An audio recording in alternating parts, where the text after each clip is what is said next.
Welcome to another video on the SPID MD02 rotator controller. This time we're looking at the firmware upgrade of the SPID, and from time to time there's firmware updates. So here we're going to have a look at it.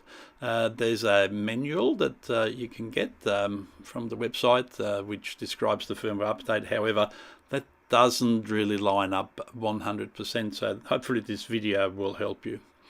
Firstly, we need access to the back of the controller, and the back of the controller has got quite a number of plugs on it. So let's identify the plugs that or the items that we actually need. So first there's the PR switch, and that needs to be in the off position. You can see that here.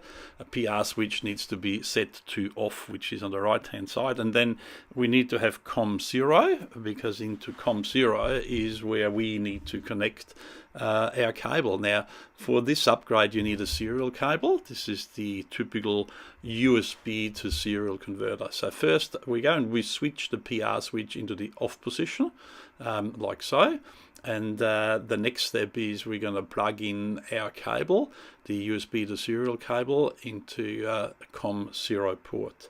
Now that that's in, once we fire up our firmware update software called FlashMagic, we need to click on the settings button. You can see the circled red there.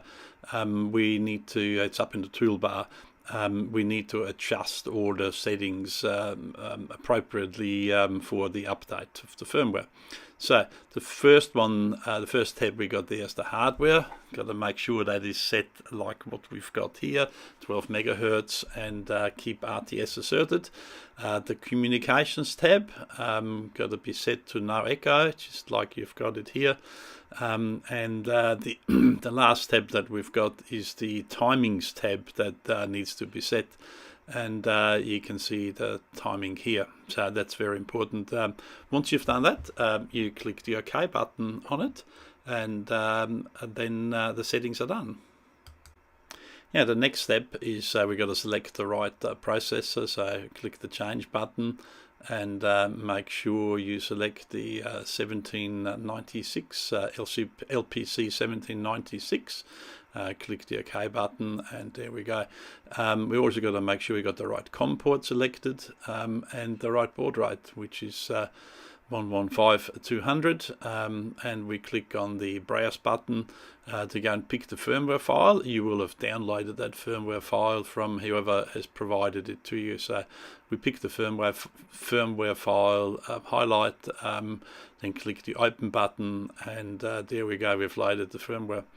Now the next step after that is to click the start button, and here we go, click the start, and we'll find out whether it's working or not. So when you see the message that says connecting to device and it comes up for a while, that means there's a connection problem. Now I've deliberately shown here what a connection problem looks like. So that's the connection problem, and that means there's something wrong with your connection if you see that. So that's your cable that goes to between the computer and the MD02.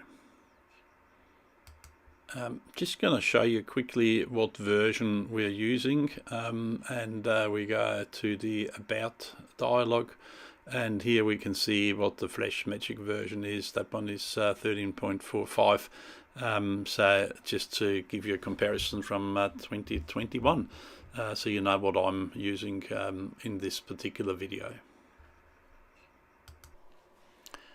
Of course, when you've got the proper connection, you won't see that. You will see programming there. There's a message that says programming. That'll run for a while, and after that's run through, the firmware will be in there. So once you, and there's not much of a message afterwards, it'll just finish. So once you've done the firmware upgrade, you got the firmware down into the unit, what you need to do is go back to the back and switch that programming switch, and switch it back to the PR position, and then your rotator is ready to be switched back on. And of course, as soon as you turn the switch on, the rotator will come up and it will show the firmware version. So take great notice and make sure you've got the right version firmware. Thank you for watching.